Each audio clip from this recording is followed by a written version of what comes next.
Okay, great. So it's 6:31 now. I'll call this special meeting of Thursday, November 16, 2023 to order.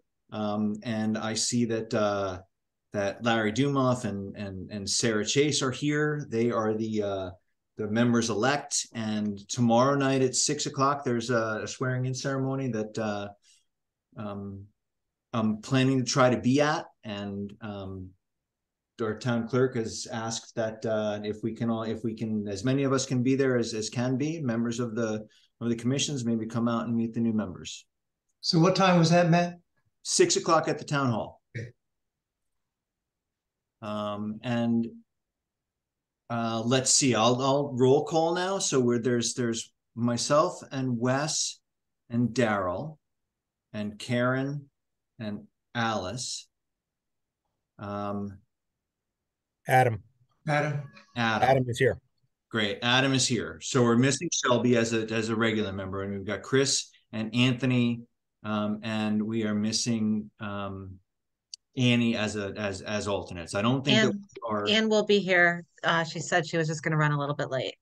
Okay, great. I think that for now we won't elevate any members to voting status until maybe we decide that we are going to take a vote, and then we'll do that at that time. And so that's a called order. That's roll call. And then that gets us to the business of the evening. So we've got two items on the agenda. One is a review of the draft subdivision regulations, and the other is review of the draft conservation development regulations. So I think, as is our custom, Glenn, I'll turn it over to you if you're ready. Is that okay? I'm ready to go. Great. Hopefully you've all had an opportunity to at least take a look at the subdivision regulations. Following our last meeting, what I did is I went through the regulations, incorporated the various comments and feedback that we had from Mike Ziska, from Ty, from Rick from Public Works, etc., just to update the regulations. The original version, I think, was still dated February of last year, so there was quite a bit of stuff in there. But I did use revisions markings to identify the various changes. I guess what I'd like to do, Matt, is just kind of roll through the pages. We can talk about any changes. If anybody saw anything or caught anything that they'd like to talk about, we should probably do that. It's possible that the next step in the process might be to get these regulations started on the journey towards adoption at a public hearing. And so this would be part of that journey, and making sure that I've captured all of your thoughts or comments would be important as we go. So overall, I had a note from one of our earlier meetings to add a note to the inside front cover, which tried to put the concept of what a subdivision is into plain language for people. So it's built on the statutory definition, but it's just meant to point out to people that, again, it's 3 or more lots is when you actually get into the subdivision regulations and their applicability. Table of contents really hasn't changed much at all. In the introduction, the authority, the purposes, no changes. I think had a conversation with Ty, and we thought if we had the opportunity in this set of regulations to create click links. So now if you're in the regulations and you see, if you can see my cursor here on the screen, when I get to this little, hyperlink text, you see that it turns to the finger. And if I click, we're going to go to section 6B. So I think the user utility of the regulations is going to be greatly enhanced by the addition of hyperlinks. So that was a change we hadn't talked about, but we went ahead and made anyway. Again, we had a conversation before about the difference between a parcel or a lot. I went through the regulations, and I think there was only this change and maybe one other where we had to, I feel, add some language in to clarify that. I should make this bigger, shouldn't I? Hang on. There we go. You may recall we had a conversation about the modification of technical standards in the regulations. Mike and I had a slightly different interpretation, but based on the commission's feedback, this allows the commission to modify standards related to road grades or erosion sediment control or other things if somebody can make a cogent case as to why that might be desirable or necessary on a particular site. Administrative provisions, when we have an effective date, we'll go ahead and put that into the regulations. So that's section 1. Section 2 is the interpretation section, which really is mostly about the definitions. The changes that we made here were some comments about updating the title of the guidelines for soil erosion and sediment control, clarifying the definition of filling, tying it to another definition. As we discussed, in the definition of open space, the statutes allow for land to be preserved for agricultural or municipal purposes, so that's been added into the regulations. Mike suggested a definition for a public works director, so that was added in. The next page, some minor tweaks to the definition of road. But I think the big one on this page was a comment made by Joost Spelbos where the soils classification map was still referring back to the Hartford County Soil Survey, which dated back to not Hartford County, Litchfield County Soil Survey, which harkened back to the 70s, I believe. And it's really not available anymore. So the right way to do it these days is the Web Soil Survey.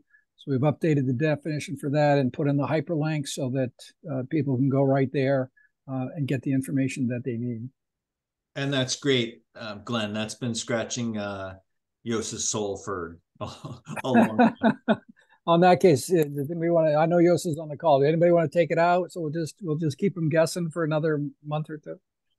No, but thank you for that. I think overall, really nothing else in the interpretation section of the regulations in terms of parcel and lot requirements. Wouldn't you know it? Here we are. I identified a spelling error, so I'll go ahead and fix that. But again, it was Joseph's comment to include considerations such as core forests and town character areas, and to identify that these are goals and guidelines. And we encourage people to accomplish as many of these as possible as part of their subdivision design. Just some tweaks in terms of lot layout requiring a grading plan. If there's extensive grading or filling on a site, we're not going to permit the creation of parcels of land with the notation not an approved building lot. If people have excess land, they can combine it into either open space to the town or into one of the other lots. But I've seen scenarios over the years where those lots are eventually proposed for development because people lose track of the fact that they weren't approved as a building lot. I think the open space section incorporated the comments from the commission. We've added in here the provision related to the open space set aside of 15%. We've added in, as we had discussed, the proportionality factor, which is that at least for that 15% of the land, it has to mirror the environmental constraints on the parcel as a whole. And so we're not just going to get wetlands, water courses, steep slopes, or floodplain. We'll also get some buildable land as part of the open space set-aside requirement. I think we adjusted the provisions related to the ownership of land. We've indicated this is the order of preference for the subdivider to contact with regard to evaluating the ownership of open space. Number one is the town. Number two would then be a local land trust or other nonprofit conservation organization, such as a land trust. It might be a conservation restriction or a conservation easement, or it might be a private property owner with a conservation restriction or conservation easement. And in this way, our hope is that the town or the land trusts might own the land and include it as part of their system. But if they're unable or unwilling to do that, the land would still be protected through conservation easements. The language related to fee in lieu of open space has fairly much stayed the same. We added in some language here that the commission can modify the open space reservation requirements. And this relates to either a small parcel of land, 3 lots or less, or small parcels such as 10 acres or less, where the open space may not make a meaningful contribution to the open space system. Okay. Glenn, just in 8D, yep. May be reduced or eliminated if the subdivision is 10 acres. Good for you, Matt. Thank you very much.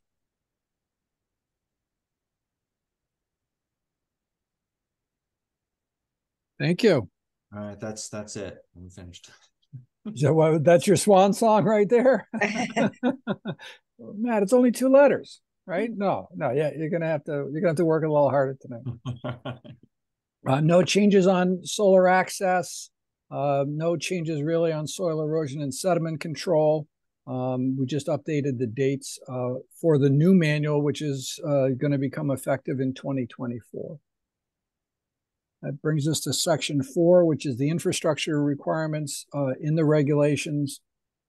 And what we're indicating here is that as per section 9500 of the zoning regulations. So we're already saying in that scenario, any new private road built to provide access to more than 1 parcel of land shall be built to town specifications for width and materials, unless modified by the commission through special permit. So I think that gives us all of the control there that we might like. And if somebody would propose another standard, it's going to go through a special permit process. I think that provides protection again for the town to evaluate each situation on its merit. And even that next sentence there is it provides, additional authority for the commission to approve those private roads. Yeah, and to put a note on the drawing that any private road not built to town specifications is not eligible for town acceptance unless and until the road is complying with town road specifications. So I think it's a clear notice to potential lot purchasers what they're getting themselves into, and later on wouldn't stop them from requesting that the town accept the road, but I think it would inform them that this road was specifically set up at the request of the applicant, and that was the condition of approval. So let's just pause there for a second, Glenn. And I know that Wes and Adam both had opinions on that. This seems to me to address both of your concerns, but I want to make sure that you guys are okay with this. For me, it does. I didn't think we should make it a criteria that somebody had to make a road for a subdivision that was to town specs. But I like the way this is written, which lets that subdivision know that if you don't make it to town specs, unless you do one day, don't expect to be able to lay off the maintenance on the town, basically. So the only issue I had with that was that not all roads need to be paved. Paved is the essential ingredient or the major cost driver of developing a road.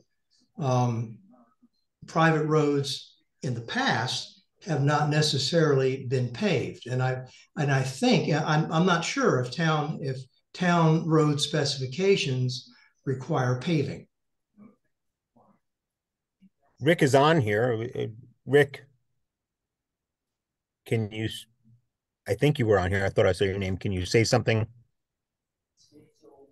to that? We preferred we have taken over one dirt unimproved road, but normally we ask that they are paved. Okay. So then I have a basic issue with that. And that's always been the distinction to me between a private road, which could or could not be paved, and a town road, which is necessarily paved. But in this scenario where we've got 4A1B, we're allowing for those private roads that don't have to be. We're allowing for roads that not to be built per town specs, but with the clear understanding that's listed on the drawings and our clear understanding in the regulation that that if at one point the private road wanted to be converted into a public road, then it would have to be brought up to town specifications, which would mean. Well, you can always pave a road. Yeah. You can't change right of ways or grades or things like that, but you can always pave a road. Problem is that it leaves it unclear to a developer whether or not they need to necessarily pave a road. And I can think of many cases where it would be desirable not to pave the road. So we've got an interplay here between the zoning regulations and the subdivision regulations. And as part of making edits and changes that we had talked about, I found, again, section 9500 of the zoning regulations, which states the language which is written here. Any new private road built to access more than one parcel of land shall be built to town specifications for width and materials unless modified by the commission through special permit. So it's a basic tenet of the subdivision regulations that says back in section 1 that a subdivision has to be in compliance with the zoning regulations. So if I was a developer and I wanted to build a private road that was not compliant with town specifications, then I have to go through a special permit process. And now I can propose something which might not have the width or materials. So I don't recall why it was in the zoning regulations, but if it's there, the subdivision regulations can't ignore it. Well, I think that's true. Yeah. Yep. Is it a requirement that the roads be paved? I mean, I know Rick said they would prefer them to be paved, and there was one case that they took a road that wasn't paved, right? And that to me means that that it's preferred, but preferred doesn't mean required. Well, the specifications say pavement, so. Okay.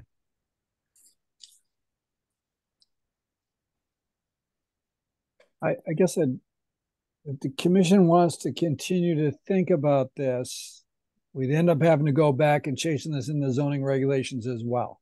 Okay, so I think it complicates the matter. The fact of the matter is that it can be changed through the special permit. The commission may not require it to be paved.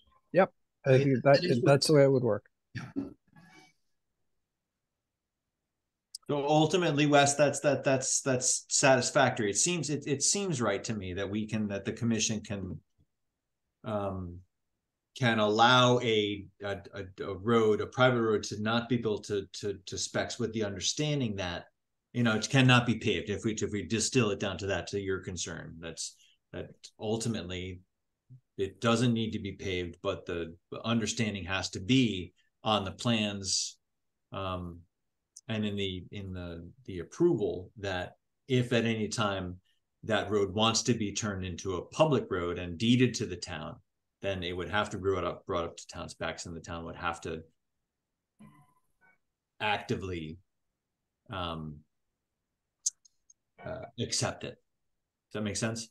It does. So is there anywhere in here that says that if it is designed to town road specs, the town must accept it as a town road? Nope. Well, it was my understanding that that's the way the past subdivisions were understood. think the world's changed on that a little bit, Wes. I mean, I think that, again, in many towns in the state of Connecticut in the 1980s, 1990s, the subdivisions were prevalent. And the general sense was, if you build it, the town will accept it. That became sort of the standard nature of business. Right. But the cost of road maintenance these days has gotten to the points that a number of towns are rethinking that and saying, does this road contribute to the overall circulation system in town? And if it really doesn't, it's almost like we're maintaining a private driveway for a few lots. So I think that I'm not aware of anything in the regulations that says the town has to accept a road. I think the developer of a subdivision would want to start having conversations with Rick and with the town and with the commission about, you know, what their desire is, and for the commission to evaluate that as part of the subdivision application. Well, I mean, but Rick doesn't decide whether or not it becomes a town road. It has to. He looks at the standards. He inspects the road, et cetera, but it's the Board of Selectmen and I suppose it has to go to the town. I'm not certain.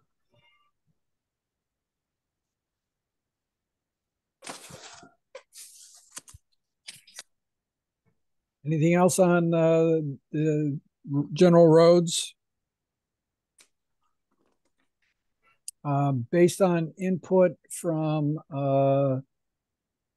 Mike Ziska, we made a change here in terms of the overall layout. We took out the requirement that a temporary cul-de-sac be extended to the town line. We made it optional. The commission may require provision be made for the continuation of roads into adjacent property.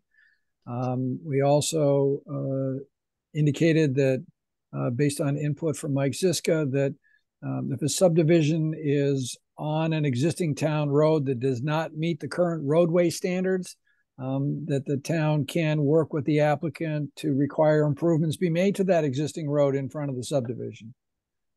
So that's a provision in here as well. I think the road standards, we had a note in here that said that a local road could be up to 12%. And Mike Ziska's comment here was, take that text out. We do have the ability in the regulations to make modifications to the road standards, and it should go through that process. And so that's why that text was taken out. I think we've added in the requirements for site distances. Rick had requested again that the measuring point be 20 feet back from the edge of the travelway. And we've gone ahead and made that change.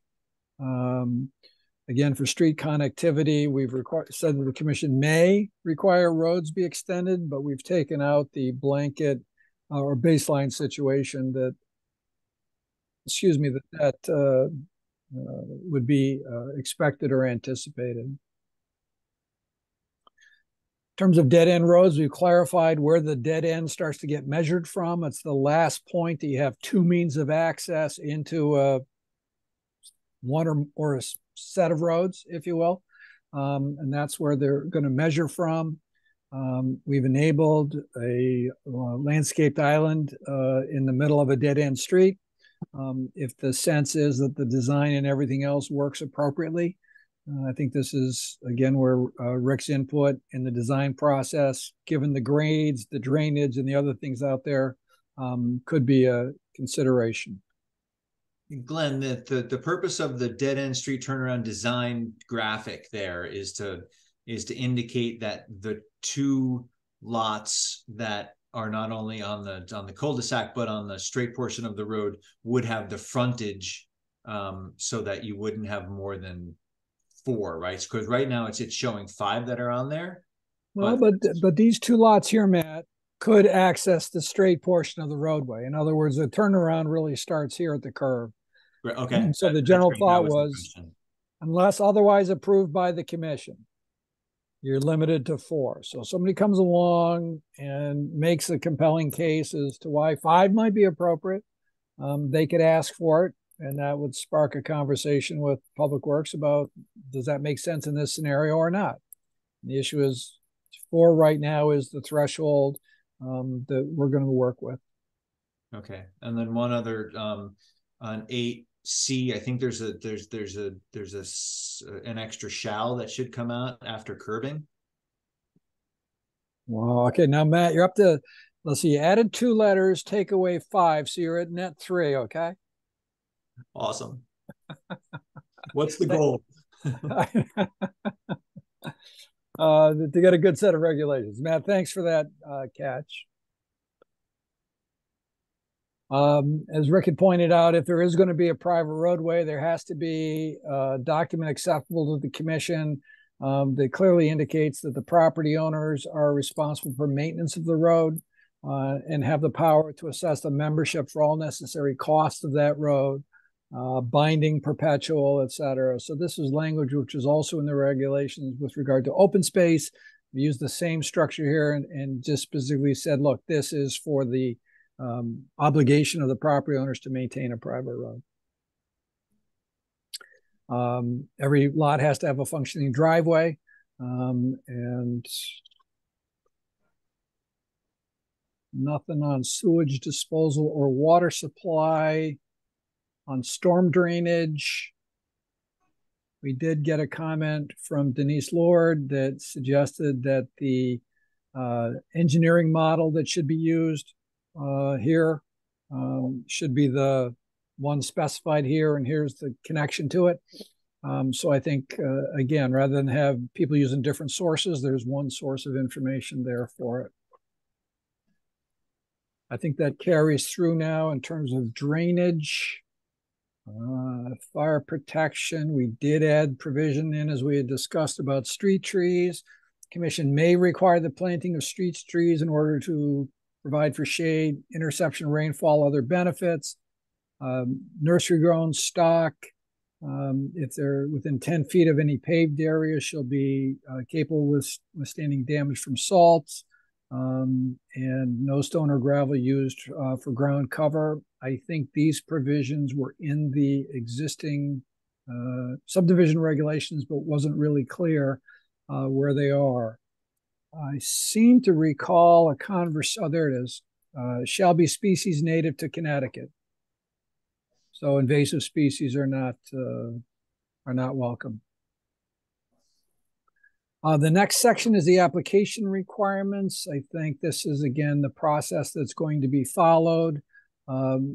Since the last time we met, we have prepared the appendix in the regulations, which is meant to be an aid to preparers of drawings about what should be shown on the drawings. And Ty looked that through, so I think we're in good shape there. In terms of the formal subdivision application, Mike Ziska and I were having a conversation, and we've agreed that we should require, as part of a subdivider, a letter granting access to the commission for 3 things. The first of which is the ability to inspect the subdivision to make sure that the design is appropriate for the land, so we can walk the property prior to approval.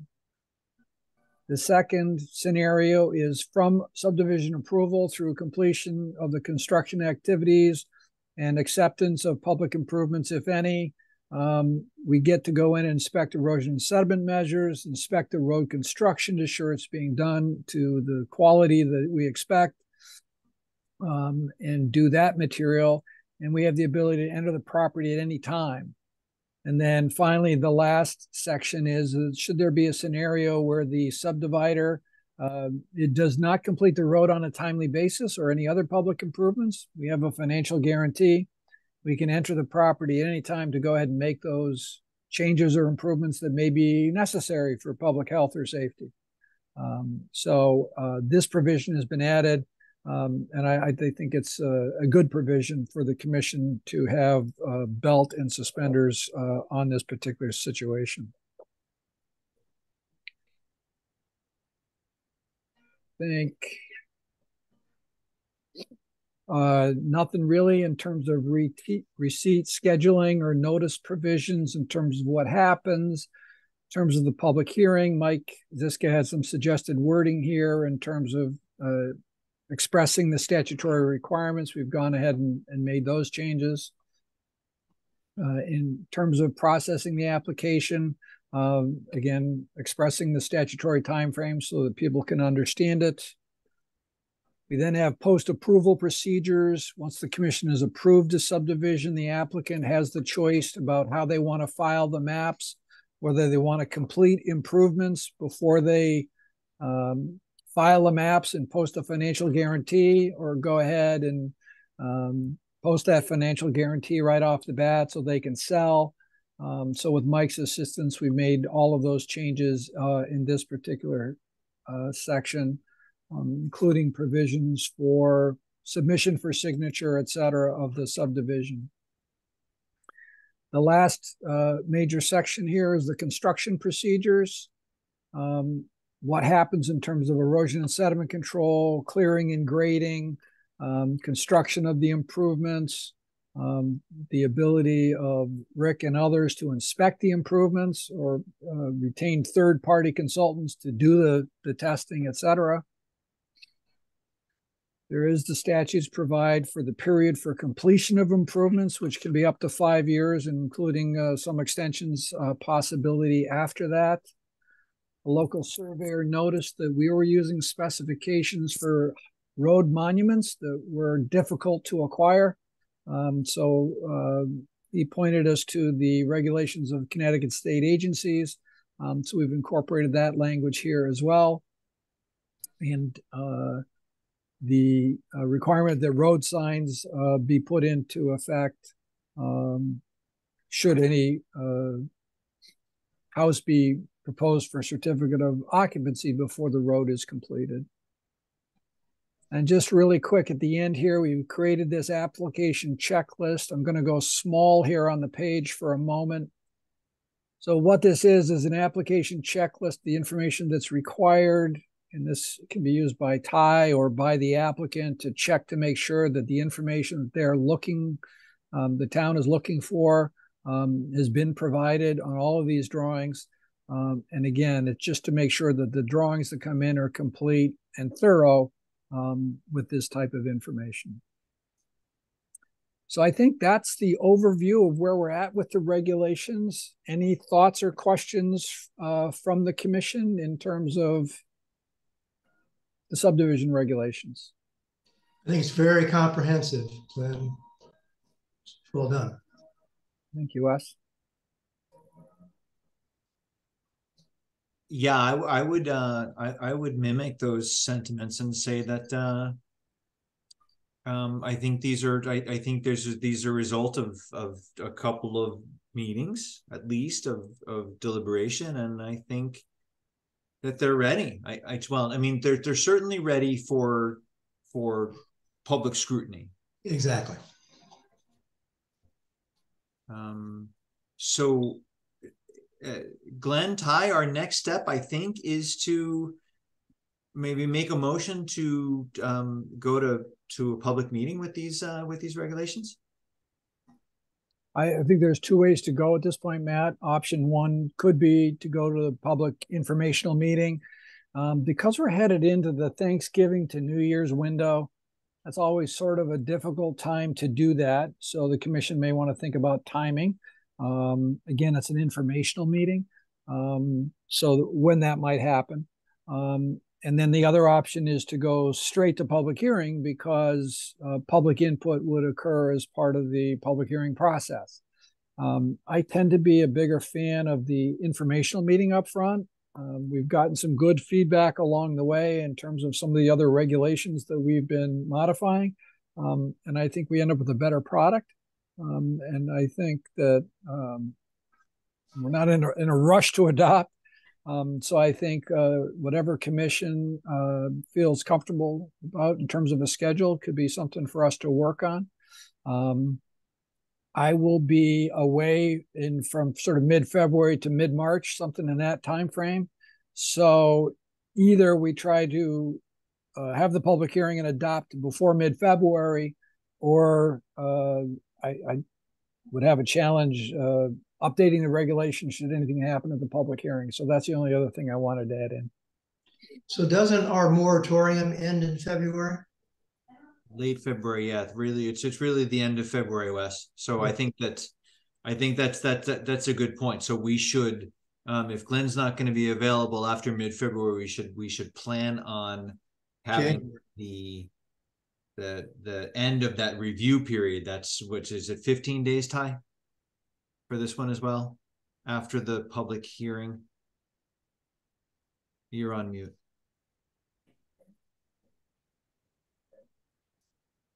I think you're thinking of after adoption, the effective date after it's noticed. So if we wanted to be we completely just need like done 30 days in between now and the public hearing so that we can get all the notices out to everybody. We have to, notify all the neighboring clerks. We have to notify the COGs, that kind of stuff, and we have to allow them enough days to comment. So that's our timing issue right now. So you've got plenty of time if you want to do it sometime in January. So if we wanted to be completely finished and closed out by February 15th, and we wanted to have, as Glenn I think is suggesting, a public informational meeting before the public meeting, what would be that timeline? So I mean, I'm looking at like the January. I mean, you tend to have your meetings on Thursdays to just kind of stay consistent with that. January 11th would be your regular meeting. If you wanted to do like an informational meeting on the 4th and then a public hearing on the 18th, that would work. Glenn, would that work for you? Or I think I guess what my current thought is, Ty, is the value of a public informational meeting would be to get feedback from the community. And if it came up that there was a suggested change in the regulations, that the commission would perhaps ask me to craft something for them to then take the public hearing. So my thought process could be, we try to have the public informational meeting in the next 2 to 3 to 4 weeks. I think that's right. Right. And then I would hope that, well, here's 3 possible dates, and I'm not. Let's have them. I don't know if this is going to be daunting to the commission or not. In terms of Thursdays, December 14th works for me. I currently have other things scheduled on Thursdays. That's your regular meeting. Yep. So I think that if it's a Thursday, the 14th and the 21st are available. So if we did the 14th and there was any changes the commission requested, I believe I could turn it around in a day or two, and then we could pull the trigger on Thursday, December 21st. And if that's a lot to load into the 14th. Right. It is. So, I mean, I think if we go with a non-Thursday, we can move sooner than that. Right. But looking ahead to January, I think our regular meeting date, I've actually written it in on my calendar, is Thursday, the 18th of January. I know it's short timing, but I think we have to do what we can to look at this sooner. Yep. Later, I think even getting out to the 14th is a little late, just because we're hitting the holiday time. And if the commission is okay, if there was a possibility for Wednesday, the 29th of November as an informational meeting, again, we can do it virtual. Whatever happens at that meeting, if the regs are good to go as they're currently configured, then we could go ahead and schedule the public hearing for January, and we don't have to do anything else. If something came up and the commission said, hang on a second, I'd like to see the revised language on paper before we pull the trigger on the public hearing, I could have that ready for December 14th, and that would allow us then to pull the trigger for January. So I'm not trying to load you up with meetings, but I think if we do the public informational meeting route, which I'm a fan of, I think that's the schedule that could work. My concern would also be not getting that in. Then you'd probably have to extend the moratorium I know, yes, you would have to, but I would rather, I mean, I know I I'm not. agree. That's why I'm But saying I would this. rather just have the moratorium end, and I'd rather not meet, load too much on the 14th. And if it were me, I'd rather not meet on the 21st of December. So I like the idea for me, and in my, well, I I like agree the with idea you. of meeting on the Wednesday the 29th to get everything together. So Glenn, on the Wait, hold 14th, on. if Rick has his hand up. I think that the selectmen aren't going to meet on the 22nd. I think they're going to meet on the 29th, which will be the first meeting of the new board. So you might want to do it on the 30th instead of the 29th, if that's not conflicting with any of your other stuff. I currently have something scheduled on the 30th. so do I. We need to worry about this. Well, I was going to put it a little more diplomatically, Wes. I'm very flexible on time. So what time does the Board of Selectmen meet that night?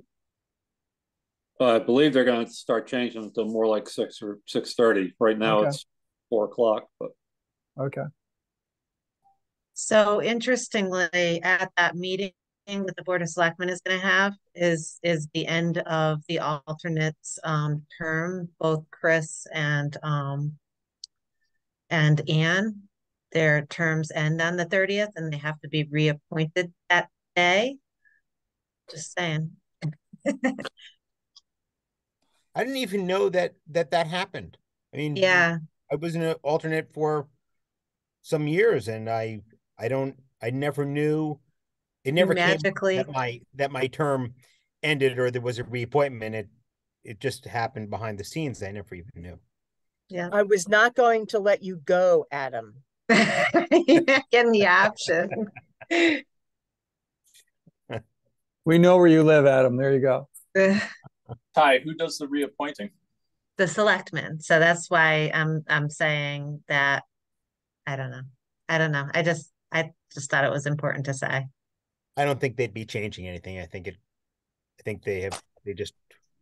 So you would still be in office. Yeah, it'll all be fine. It'll all be fine. I'm assuming they know that they have to do that at that meeting. Oh, they do. Rick seems to know, so I'm sure they know too. And there's no reason to think that they're not going to take the recommendation of the commission. So I think we should concentrate on what we are wanting to do for our timeline. And let's answer this question first. Does everybody think that we should have a public informational meeting before we go to public meeting? Yes. Yes. Okay. So I do too. I think that Glenn is right, that a public informational meeting, the more information we can get out to the public. I know that we've gotten a lot of feedback, but let's have a public informational meeting and then a public meeting, and then go to adoption. So if we work back from. Yeah, so Matt, I'm just looking here at my calendar. Next week is Thanksgiving, so I think it's too quick to try to do something Monday or Tuesday of next week. That's not fair. Exactly. The following week is a busy week for me, but I do have Wednesday the 29th available. And I think, as Ty had indicated, I think that still works because the alternates would still be in office at that moment. If the commission wanted to go to the following week, for whatever reason, I could do Tuesday the 5th or Wednesday the 6th. Then I would say, if we could still hold December 14th for the pull trigger date for the public hearing. So I think the most relaxed time frame, the one that could work the best for everybody, is November 29th, December 14th if we need it, or maybe just a 5-minute meeting to pull the trigger for the public hearing on January 18th. I feel that might tick all the boxes. Okay, so 29th. Say it again, Wes. I'm in favor of the 29th of this month. I like the 29th. Just as an FYI, the January meeting is the 11th, right, Ty? And not the 18th? The Right. second Thursday? That's correct. So it's the 11th, not the 18th of January. I think I had the 18th down, Donna, because I think we had been doing special meetings. So I carried that date forward. Okay. I don't know what else you might have on your agenda. So it's possible the commission may feel that the 18th, and again, I realize these are additional nights for all of the commissioners, but it wouldn't interfere with anything else on your agenda. So the 11th is available if that's the commission's choice. I think Ty and I were juggling the statutory requirement for regulation changes to notify adjacent towns and the COG, et cetera. So we felt December 14th to January 18th was going to work fine for us. Gets a little snugger with December 14th to January 11th, but I think Ty and I could coordinate with adjacent towns and the COG to make all of that work for you. So you guys make the call. Okay, great. Then before we continue, I'm going to elevate Chris to voting status because we are ready to, I think, make a motion and vote. But it sounds like, and again, this is, you guys are going to be doing this and I won't be, but it sounds like November 29th is a good date for the public informational meeting, and it sounds like January 18th is a good date for the public meeting. So I think, look for a motion for both of those dates and both of those activities. Unless there's Make a motion for both of those dates and both of those activities as you stated. Can you repeat the dates for me, Matt, please? I think we said, not I think, but we said November, well, let me get back there. November 29th, which is a Wednesday. And January 18th, which is a Thursday. And do you want those to be a 6:30 meeting or a 7? I think 6:30 is good. Glenn, is that okay by you? Absolutely. The only other thing I'd like to request, I don't know if it's part of this motion or a separate motion or whatever, the commission could keep open the option of December 14th. In other words, if we learn something at the meeting on the 29th, which would require me to craft some additional text, I would not want you to do it on faith on me, if you would. I'd like to just run it by you, give me a thumbs up, and it may be a short meeting. But then I think we could pull the trigger at that time with the regulations as proposed for adoption. Okay, so Adam, what do you think about an amendment to that motion where we've got November 29th? Check. November 1/18. November 29 at 6:30 for the public informational meeting. December 14 at 6:30 for a possible meeting to review changes that were addressed during the public informational meeting. And then the definite meeting on January 18th at 6:30 for a public meeting where we would review and adopt. I amend my motion as you dated to those dates on 11/29, 12/14, and 1/18. Okay, and who Second. is that? Okay, all right, thanks, Daryl. All right, so we've got a motion on the table and a second. And is there any more discussion? Then I think I'll call the vote. And all those in favor, so signify by raising your hand and or saying aye. And that is 1, 2, 3, 4, 5, 6, 7. That's the 7 of us, and that motion carries. Okay.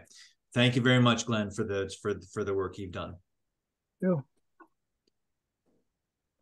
And then we're done with the subdivision regulations, right? So, and it's 7:20, and we're on track, I think, for our 2-hour limit on this meeting, and maybe we can get done earlier. But we now want to talk about the, hold on. review of the draft conservation development regulation revisions. And Glenn, with that, I'll turn that back over to you, unless there's any discussion by the balance of the members of the commission. Great. Glenn, you're up. Thank you, Matt. Just to set the stage for this, we haven't really talked about the conservation development regulations since it was after May, I think as late as June, and then we parked it. So the scenario is this. Currently in Kent, in the RU1 district, the default approach is a conservation development. And what this essentially is a regulation which is based on the buildability of the parcel and gives flexibility. And the main purpose is to acquire more open space, preserve more open space. And in fact, in a regular subdivision, the open space set aside is 15%, but in the rural district, the open space set aside is 50%.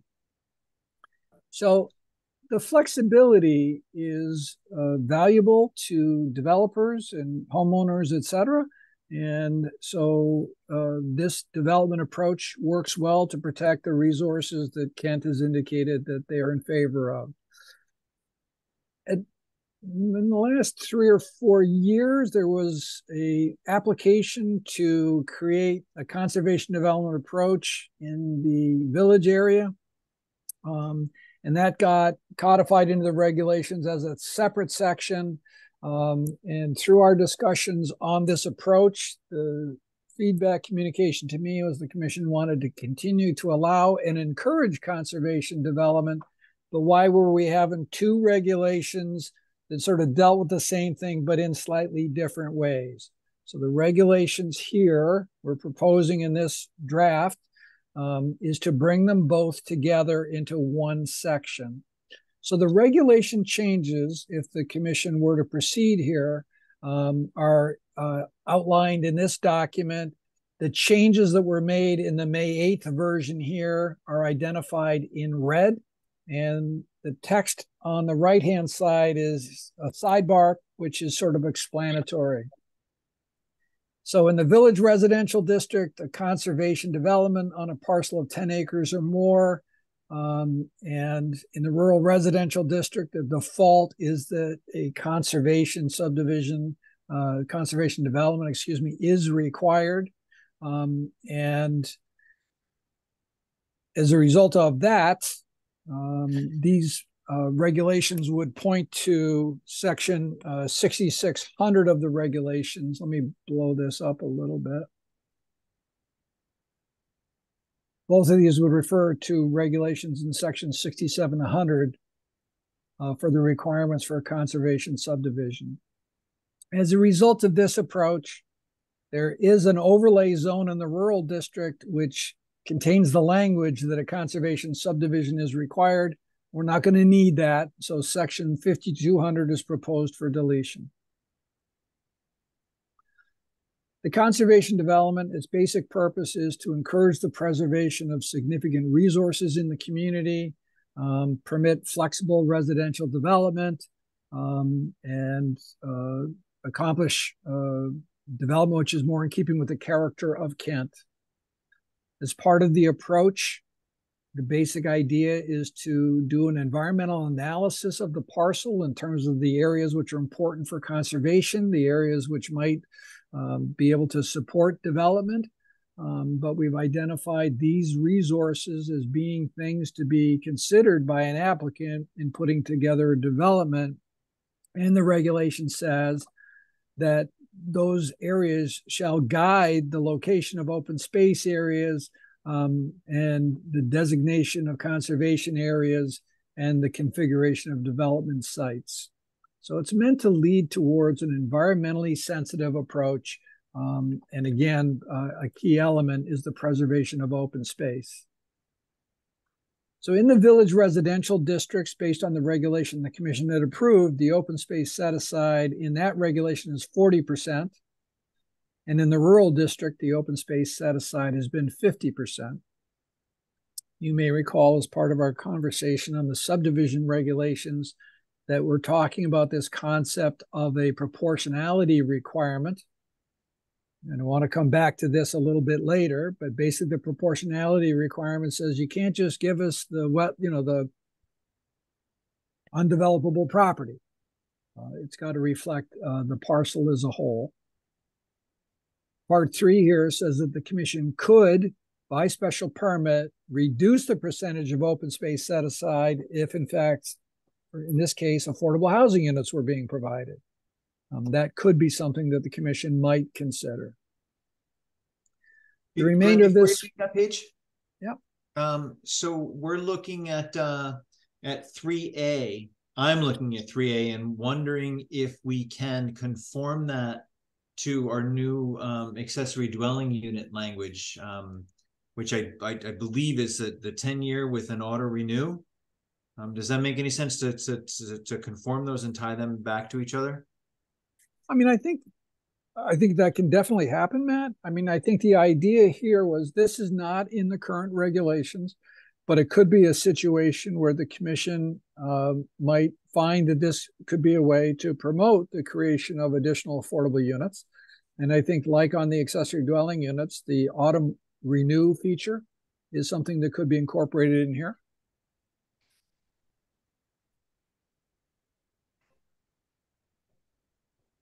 I'm just making a note here.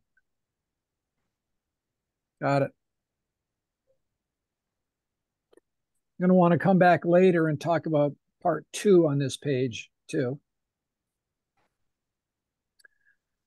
So there's 2 ways that the number of lots in a conservation development would be determined.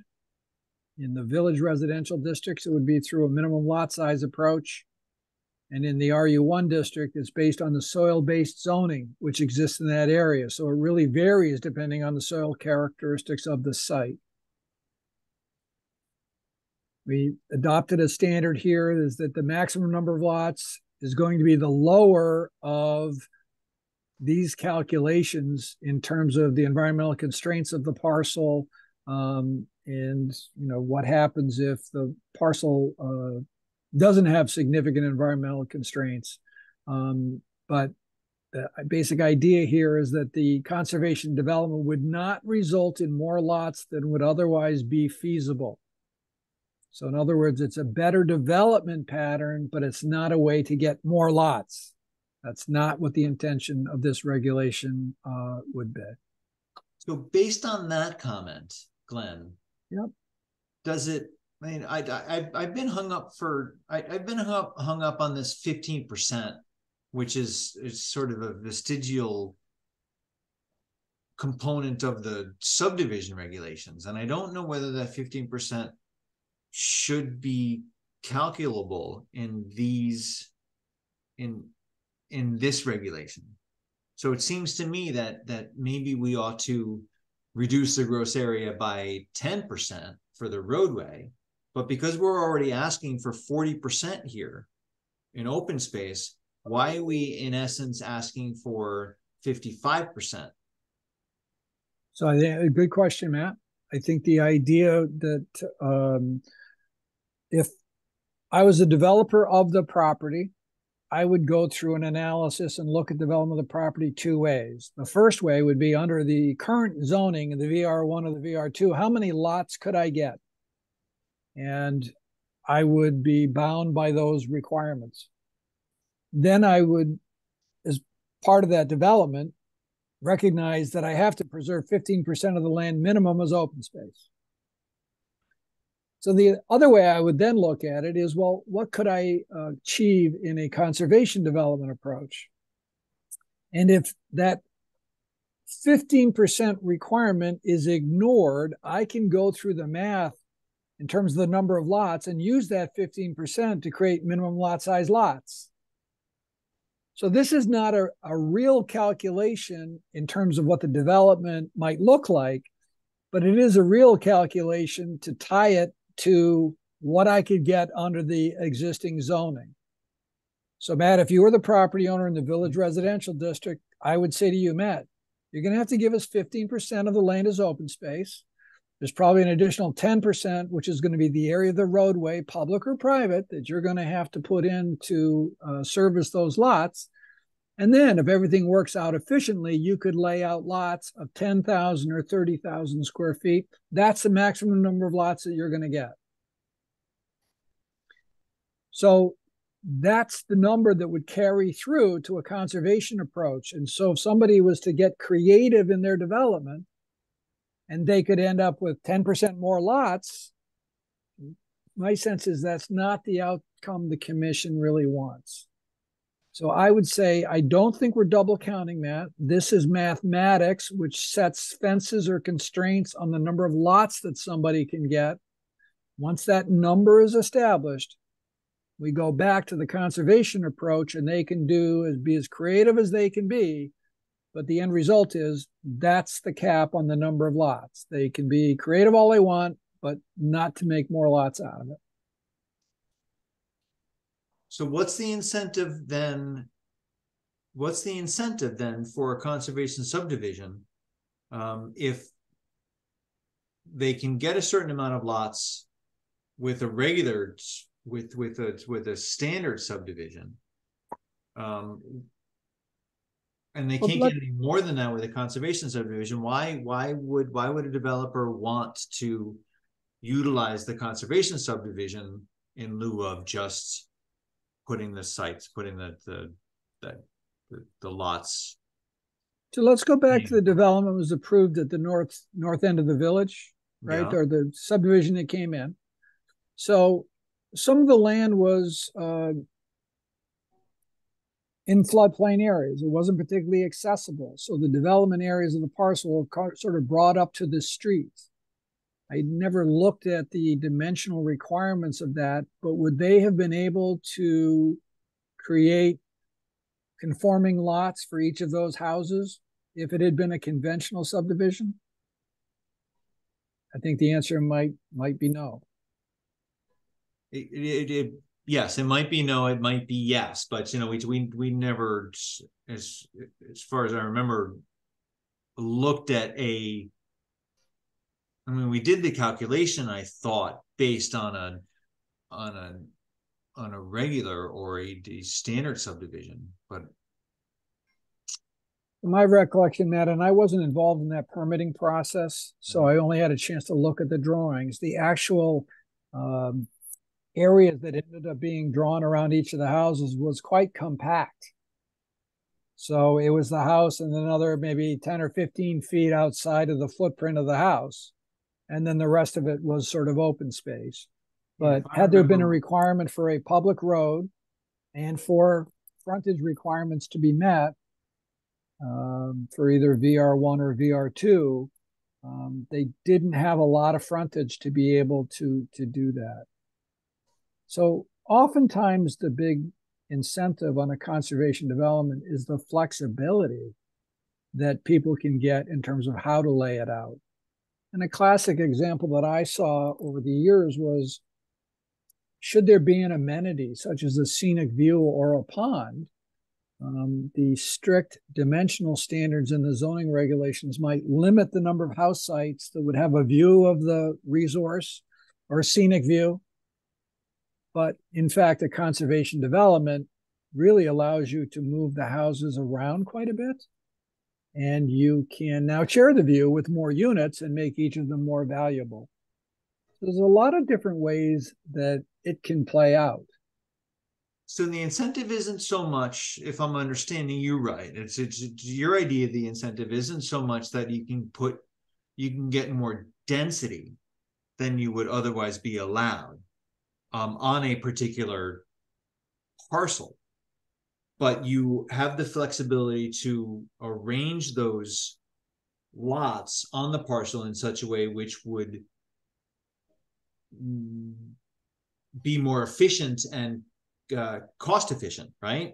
That would allow you to maybe that a developer might say it's beneficial to them. I mean, Adam talked a lot at the last meeting about that there should be an incentive for this conservation subdivision, because we want conservation subdivision, so there should be an incentive. And is the incentive that we're providing by allowing people to move the parcels around and save money on infrastructure, roads and stormwater is that enough to push the developers towards a conservation subdivision, which is what we as a commission want?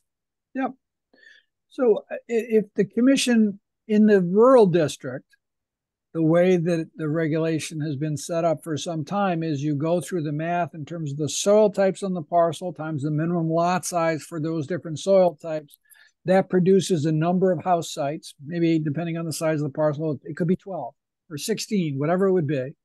And then you can lay out 12 or 16 lots on that parcel in the RU1 as flexibly as you would like, because we have capped the total number of lots that you can get. It's a little bit more complicated in the VR zone, which is why we went with this scenario in terms of calculating, well, what's really the maximum number of lots that might be possible. Some towns historically have required that an applicant prepare 2 plans. The first plan is a conventional subdivision, and that can cost quite a bit of money to go through all the engineering and design for that. And so this was an attempt to kind of accomplish the same thing through math. And if the commission were to say, for example, while the village area has, access or proximity to sewers, it's in or near the center of town, these are areas which would really be excellent for additional development and could result in some great outcomes. And commission wanted to grant a 10% or 15 or 20% density bonus. It'd be quite simple to write that into the regulation. You have to figure out what the baseline is, though. So if you're going to give a 10 or 20% bonus on it, given a 10 or 20% bonus on what? So again, my sense would be go through the math, figure out what the baseline number is, and then it's 10% above that, or 20%, or whatever the commission felt would be a density bonus. Because as you point out, Matt, the 40% of the parcel in the VR districts would be preserved as open space. Okay, so I think I'm satisfied with that dialogue. Do any other members of the commission have any thoughts before we move on from this and I think accept this as where we want to land? I don't know if flexibility is enough incentive, so I think that was a good issue to raise. I think a conventional subdivision could be looked at as saleable as a conventional one if you're just judging it based on how many lots you're going to get.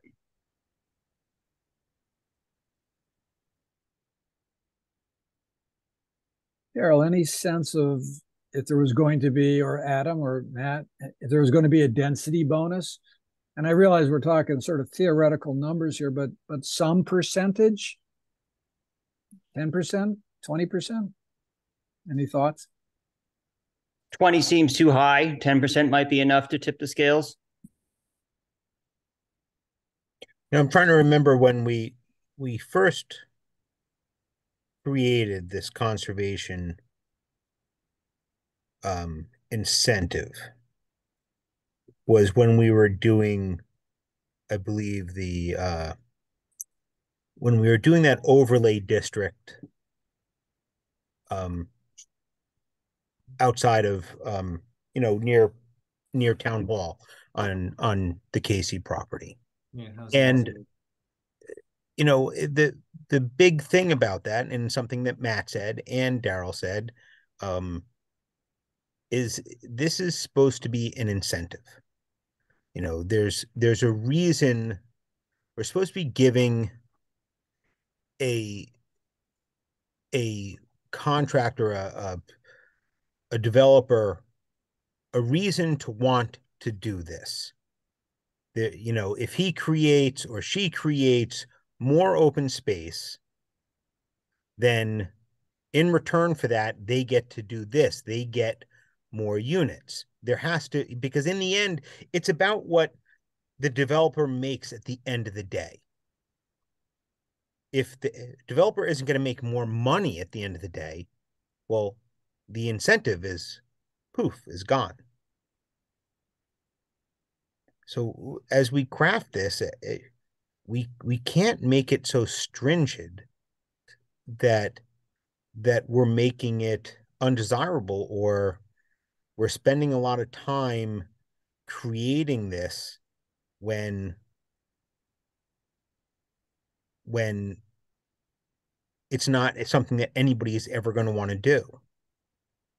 And part of all this came up when we were discussing this conservation subdivision on the North Kent development, just above town, when people, I don't think some of the commissioners didn't really understand the whole purpose of it. And again, everyone, this is supposed to be, if we want the open space, which we want the open space, then we have to give the developer a good reason to want to do this. So why don't we for today stick with, for the VR1 and VR2, where the conservation subdivision is not somewhat mandated. Let's see what Glenn can come up with as for a 10% incentive to go to a conservation subdivision. And then we can have this debate again. And then we're going to get, right now we're going to get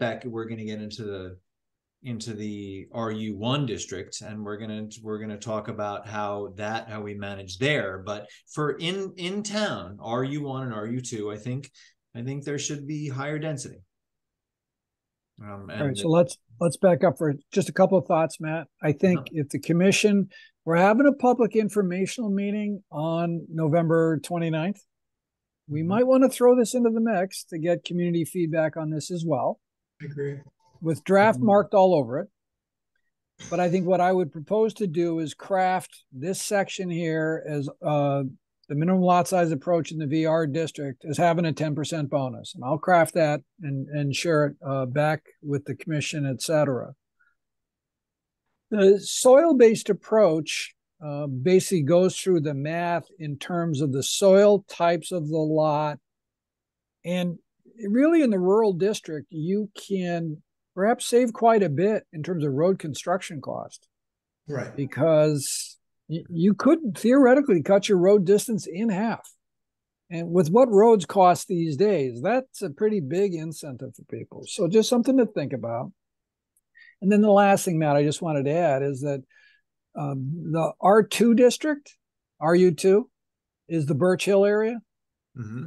And there's really not a lot of opportunity in there for a conservation type approach. They don't have availability of sewers like the VR1, VR2 has. And the lot sizes and configurations, there's some other environmental constraints. So I'm not sure that would be a great area for consideration of the conservation development approach. And I absolutely agree with that, Glenn. And I think that's somewhat reflected in the fact that it's not included here in the table. Right. So, yep. But I absolutely agree. And I think that once we get through the balance of this conversation or this discussion, I think that we can talk about how we want to bring this to the public. But I think I think where we're landing now with somewhat of incentive in the VR1 and VR2 and maybe no incentive in the RU1. And I think that based on the conversation, I had the same comment in 2BC,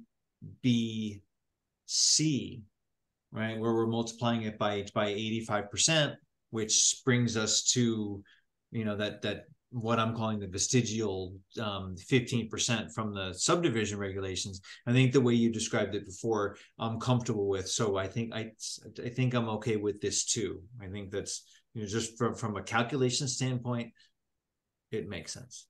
Yeah, and so Matt, I mean, the issue is in terms of the mathematics here, there's really two ways to get to the same position. We can either go through the math with the taking 15% off to the open space requirement and then add 10% on at the end, or we could just take out the 15% or 0.85 open space factor, because I mean, it's essentially almost the same amount, right? It is, but we have to remember that they're two separate calculations, right? Because we've got this we've got the minimum lot size approach, which is only available to us in the VR1 and VR2. And we've got the soil-based and the design-based approach, which are only available to us in the RU1. So they're not cross-referencing. So it could be, sure, if you take out the 15% and just have it at 10% to reflect the roadways, then we don't have to add the additional language for the 10% add back. Yeah, and I think the only thing that would occur to me, Matt, is that if I was doing an analysis for a private property owner and I got to this point in the regulations that said, okay, well, you've gone through all this math and now you get a 10% bonus for a conservation subdivision, you got my attention with that statement. And so that would potentially be a way to help educate, inform, and even incentivize this type of approach for the sites where it would work. So nobody's going to know that we took the 10 or the 15% out, but they'll know we put the 10% back in. Okay. That's fine with me. Alice, what's up with you? What do you got? This is really obtuse, but since we're kind of caught in I don't know what you call it, discussion about this, if you looked at this whole subject and say, how could it be abused? I know that's a negative way to look at it, but how could a developer abuse the situation? Does that make any sense? Yeah, I know. And that's why I think that's why we're hung up on these percents in a way. Is that the place where they could? Well, I mean, I think so. Alice, I'm not a big fan of the regulation, and I think the guy was the 6700 that was recently adopted for the village residential district, because I don't think it gave the commission all the protection that I thought you should have. What I think the commission should think about as part of this approach, we're going to identify the natural resources on the parcel, do our best to try to preserve those as open space and just in their natural state. But recognizing that development can happen on the rest of the parcel. Now, just jumping ahead to the next page for a moment, what it says here is the minimum lot size in a conservation development is 5,000 square feet in a VR1 and 15,000 square feet in a VR2. Yeah. So that means the lots are allowed to be half the size they normally would be. And part of that is because we're requiring 40% open space. What if somebody was able to construct it in some way, shape, or form that they were going to get more lots than might otherwise be possible under the baseline zoning? I don't think they can get twice as much, but I think that they could.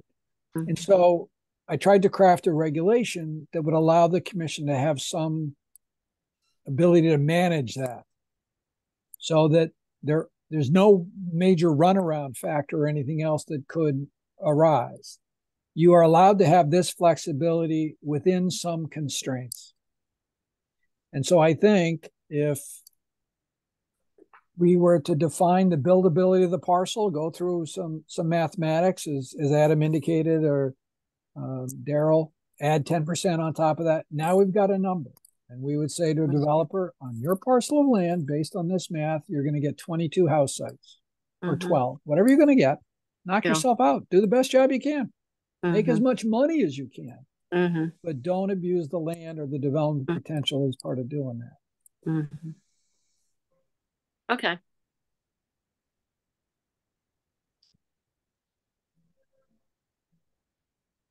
So I think the main comment I have right now is I'm going to go ahead for discussion purposes. If the commission is ready to think about the 29th to add the 10% in. Right. I think there's really not much more here. One of the comments we had in one of our working sections was having a perimeter setback so that a smaller lot conservation development couldn't be right up next to existing. You have children, Michelle? I have a daughter. So you're on mute. Somebody who came off mute should go back on mute. Unless that was your house, Glenn. So this is a perimeter setback around the development. I think the last section here is that the roads can be public or private, conform to town specifications, et cetera. And this is what we had talked about. Yeah. So in my mind, Matt, there's two things outstanding. One of which is the conversation about this math and the 10% bonus. So I'd like to have a chance to work on that. Mm-hmm. And then the second thing I wanted to go back to is the proportionality requirement. As part of the subdivision regulations, what we said was the 15% that's required has to have the same composition of wetlands, watercourses, steep slopes, and floodplain as the parcel as a whole. Now, if we increase the open space set aside to 40 or 50% and carry that same language forward, that's a little punishing in terms of the developability and the flexibility on the parcel. That now you would be requiring in the RU1 district that somebody has to give up 50% of the good land as part of a conservation development. So go ahead, Matt. It just seems to me that if we're calculating how many parcels are allowed to be on a property in the let's talk about the RU1. Yep. So if we're using the calculations that we've tacitly or tentatively agreed on, and we establish the number of lots that are allowable, those lots can't be built on steep slopes and on wetlands. So why not allow development on? I think that we should get rid of this proportionality in the RU1. So I think how I feel. I'm okay with that, Matt. I think there's a couple of choices. I think the requirement that the composition of all 40% or 50% be the same as the parcel as a whole is somewhat punitive, and it actually works against what we were just talking about. So I think the options are sort of for the commission to either get rid of this provision. Another option is to make it 15%, which would be the same as a basic subdivision, because we're still going to get 40 or 50% of the parcel as open space, or use a different number like half of this. And I think that could work. Because ultimately what you're saying is that if you've got 40% open space, if you've got a 50-acre parcel and 25 acres are in wetlands, but 25 acres are not in wetlands, and it's 2-acre zoning, you get 12 parcels. Right. But in essence, if you have to give back, since I'm not going to be able to do this math on the fly, 50 acres, you have to give back half of those. You're going to end up with fewer parcels than you would be allowed if you went with a conventional development. No, Alice, you're not buying it. You're on mute. Alice. I like the proportionality.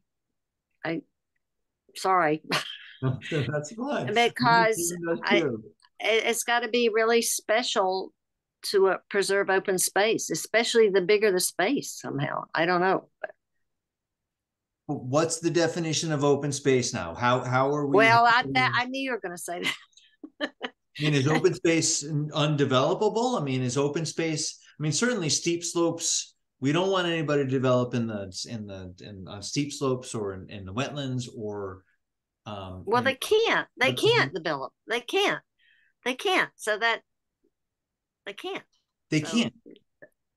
They but can't. if we say that it has to be proportional, we're really limiting them so that the conservation subdivision somewhat gets the incentive of that conservation development gets thrown out with the bathwater. So I don't want to put words in the commission's mouth, but I'd like to have a chance to play with 6730 number 2 here, which is the proportionality factor, and to mess with 6740 number 1 and propose language back that would go to public informational meeting on November 29th. And what that does for the commission, just so everybody, so we pretty much, we're all set, or at least we have some agreement on the subdivision regulations. But coming back on the 29th of November with these changes, there's going to be some discussion with the commission, and there's going to be maybe some debate. We're not going to be all on the same page. I feel like we're all on the same page on the subdivision regulations. Mm-hmm. This is going to be where we're not on the same page, and we're going to have to debate. And we're going to have to maybe be airing our personal, maybe not personal, but airing our opinions in this public informational meeting. If that's okay with everybody, I think that's reasonable to do, because it's due process, and it shows our process to the public. So I would agree with Glenn's recommendation. I think that's okay as well. So I think I would also try to provide what I guess I would call plausible deniability here for the commission, that these are issues which are being considered. And the end result of this regulation is to try to preserve important resources in Kent and preserve more open space. And part of the act of doing that is to try to figure out how to best manage the development. And there are two things the commission is still, considering. So please tonight, give us your feedback on these two ideas. One of which is a development bonus of some number. And the second issue is, should there be some sort of proportionality factor for the open space? And I think we can get input. We may have just talked ourselves into a meeting on December 14th to hash the details. So I apologize for that, but I'm not afraid to ask the public for their input on this. That's great. So before we move off of that, Glenn, if you would go to page 6, which is 6750, the minimum setback around perimeter of development, and that's the last thing that I have notes on here. And I wonder why is it important to increase the setbacks around these developments? If I recall the conversation correctly, Matt, it was about 6 months ago or so. What we were saying is that within the development, the side yard setback is as low as 10 feet or 20 feet. Now, if all of us on the commission lived within this development, we're buying into it knowing that the setbacks are 10 or 20 feet. We're going to live with that. But what happens if these houses are now butted up next to an existing house that never anticipated that there would be houses 10 feet off the property line? Uh-huh. So the thought was, listen, we're given all this flexibility in the layout of the development. Let's just have a little bit more respect around the perimeter for the adjacent uses. And so that's why the number grew. I don't know if 50 and 100 feet are the right numbers, but the thought was not to place clustered development right close to the property line with existing houses next door type thing.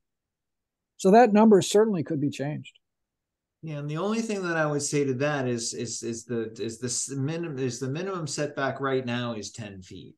So why would that? And it's just a question. Why would a subdivision with a couple of houses or 10 houses or 5 houses make any difference to somebody who was expecting to see a house 20 feet away from their house? Yeah. but that's that's just a question, and I would suggest that we leave that open for the well, maybe I shouldn't be suggesting anything. If the members of the commission are okay with that 50 feet, then we can make that change and let the public.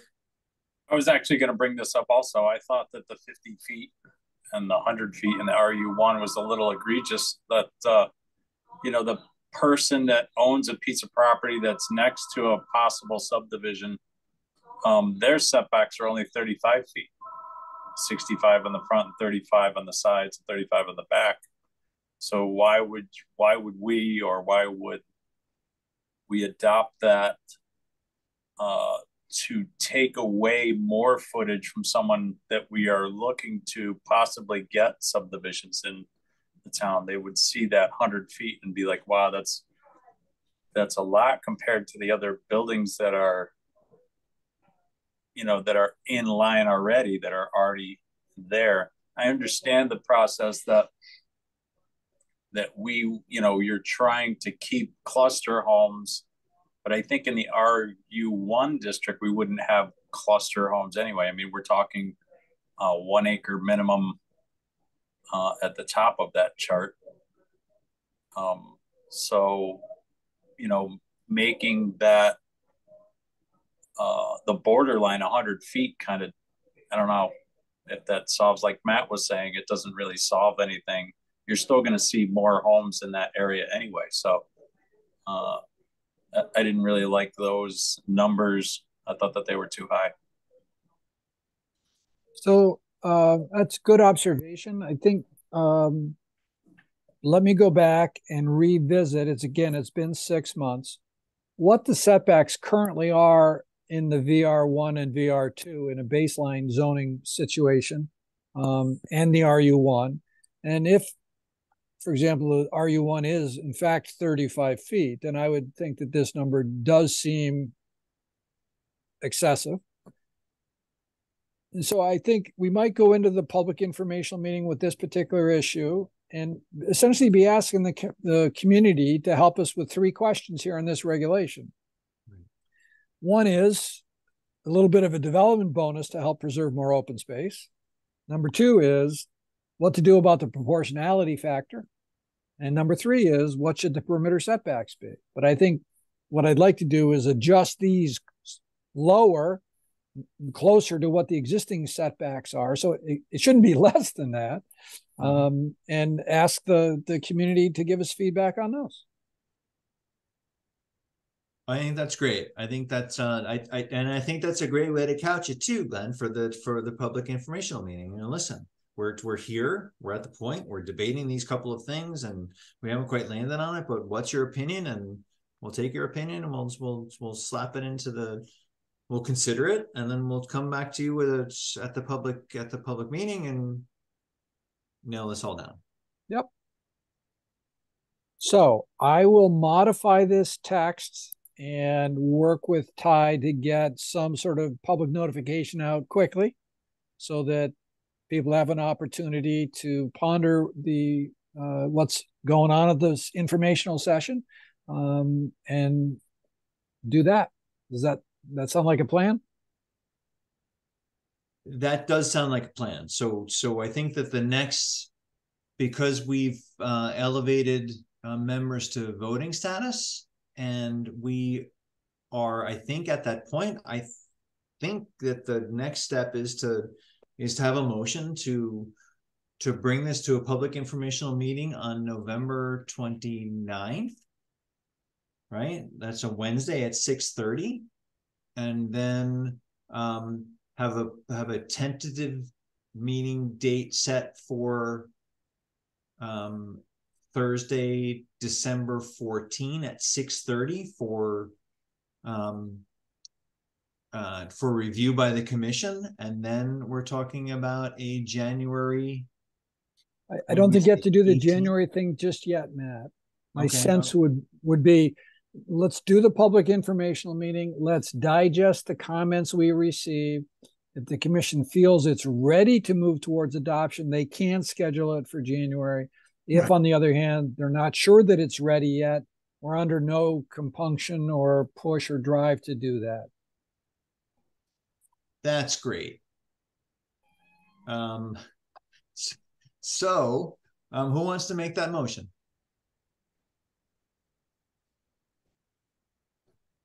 Can't be Adam. Karen's going to make that motion. Okay, I'll make that motion. Ty, is that enough of a motion for you? Understand what we're trying to say? Yeah, I think that I've got it. Just need a second. So we're trying to square it with the subdivision regulation. Same dates. That's exactly right. Wes. Except for the public hearing.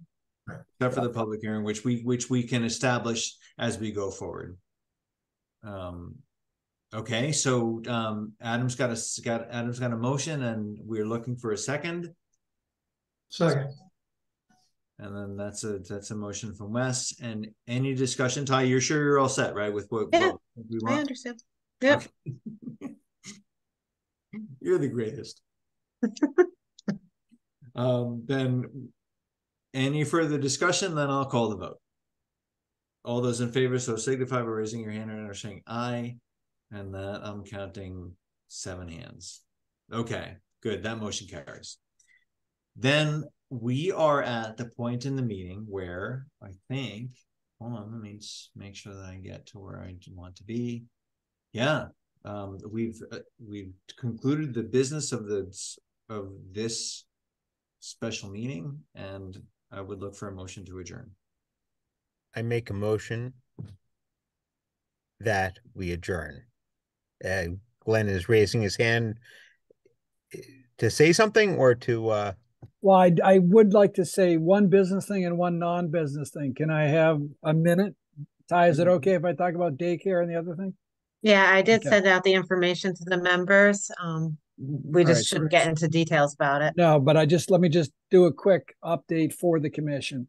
Are we, hold on, Glenn, is it okay that we talk about this even though it's not on the Yeah, I just want to describe what's going on here because I think this will come up perhaps on a commission agenda in the not too distant future. Mm-hmm. I was hoping for the 14th. Okay, well then do you want to just table it? All right, that's fine. No, we'll just table it. Okay, got it.